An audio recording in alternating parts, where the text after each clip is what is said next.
with Jeff Nichols, the director of the Bikeriders, which I saw last night. It's amazing, and I'm so excited to talk about it. So congratulations. Awesome, and I had a few questions for you. So Shoot.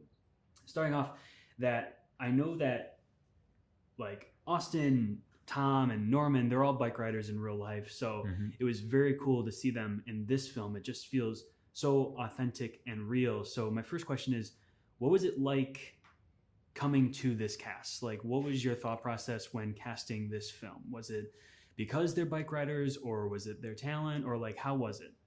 The bike riding helped for sure, but really I was just thinking about the characters. Take Austin, for example.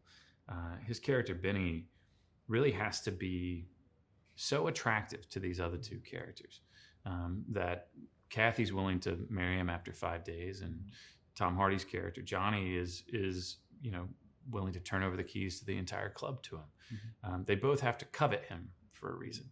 And when you meet Austin Butler, he has that type of energy. You want to be around him. He's a beautiful human being, but he's also he's just a great guy. And there's something about his presence that makes you want to hang out with him. And so that's just an example of each character needed to be represented appropriately. And when you're meeting actors, you meet a bunch of famous people. You meet really every actor is really great and talented. That's why they're actors. But there's usually somebody that's really right for the part. And that's what it felt with Austin. That's what it felt with Tom and Jody and everybody else. I've always been really lucky in casting. And I think it's because I'm just trying to find that character, more than a movie star or this or that. Yeah, it turns out that the movie stars were really perfect for that. Yes, no, that was helpful. I agree. I think the casting is perfect. Especially Austin. I mean, he's great. Just this kind of just a mysterious character. He's very quiet throughout the film, and you kind of like can understand that he's just a lover of biking, and he's not really into all of this like violence and stuff. Which brings you to my next question when it comes to the writing process, because I know this is based on the book called The Bikeriders, and it's based on interviews that Danny Lyon took, and there's pictures. So what was it like creating characters around people that we don't necessarily know a whole lot about, like especially with like Tom Hardy's character? Right. I mean, the book actually gave me a tremendous amount of dialogue. I'd probably say 70% of the dialogue in the movie is taken from these interviews. So it's kind of odd. I actually had a lot of character. I had really these what felt like fully fleshed out human beings. I just needed to find a plot to place them in, to find opportunities to hear this anecdote about choppers or this story about the draft board. So I was really looking for a narrative structure that was fluid enough to hold all of these great things that were in the book, all these great little details. And so that's really where the idea of this love triangle kind of came into focus for me. Because yes, you have this broader trajectory of the club over the course of the 60s, but what's happening within that? Movies happen on a day-to-day, moment-to-moment basis. And that's really where this love triangle, that gave me enough structure to build out these characters. Awesome. One last question before we go, but when it comes to the filming process of this, because I know that there's a lot of shots on bikes, is it challenging when you have like with the cinematographer, like putting these shots together on the bikes? Is it challenging in the director's seat? Yeah. Any shot that you frame up in a film, you want it to have a point of view. You want to have a reason for existing. They're very expensive to collect these shots. So you want to make sure you're getting them right and you have a reason for doing them. And our reason for photographing motorcycles in this was to represent what it felt like riding in a pack.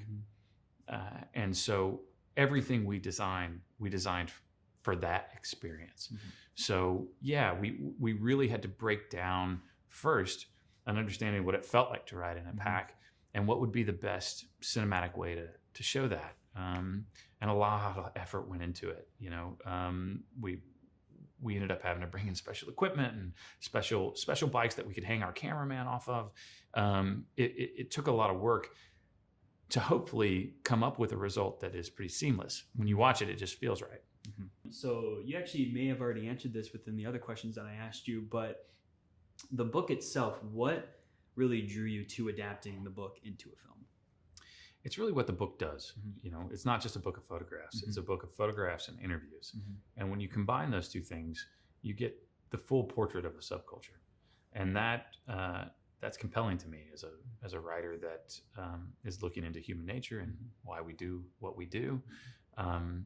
Plus, it had all the bells and whistles of exactly what I wanted. If you look at the first 3 minutes of The Outsiders, there's a great scene with Matt Dillon that's set to Gloria by them. That's 3 of the best minutes of cinema I've ever seen. And I wanted to make a whole movie that felt like that. Oh, and when I looked at Danny's book, I was like, this is my chance. Yeah, The Outsiders is great. And you yourself, biking, have you ever biked in your life? Are you a fan of it? Is it? I didn't grow up around bikes, but when I was sitting down to write the screenplay for this, I didn't want to be a complete fraud. So I learned how to ride a bike. I got my license. And I really love it. It's one of those things that I know I don't do a ton of it. It's like an itch, and you feel like, oh, I could get really into this, and I haven't completely indulged it yet, to be honest. Yeah, no, I've looked at so many bikes out there, and I was like, maybe I should pick up on this because it's really cool. But what was your initial reactions when you got the rights to the book to be able to write it? Well, it really started with meeting Danny. You know, I'd reached out and I'd made enough films at that point that he could tell I was, pretty legitimate. And so he took me seriously. And when I sat down to speak to him about it, he was very generous, because I kind of blathered for 30 minutes about cycles and society and, outsider culture and everything else. And he paused and was like, so you don't want to make a movie about a reporter? And I was like, no, I don't. And I think there was this, your question is like, feels like a moment. It didn't feel like a moment. It felt like a collection of progressions where, okay, I've talked to Danny, he's cool. And then it's like, well, I've got to figure out how to fictionalize this. How much do I fictionalize? How much do I use of the real stuff? And then that kind of happened over a period of time. It was really there was never really a moment. It just kind of slowly built over the course of 15 years. Awesome. Well, thank you so much. It was great talking with you. So make sure that you go see the Bikeriders in theaters.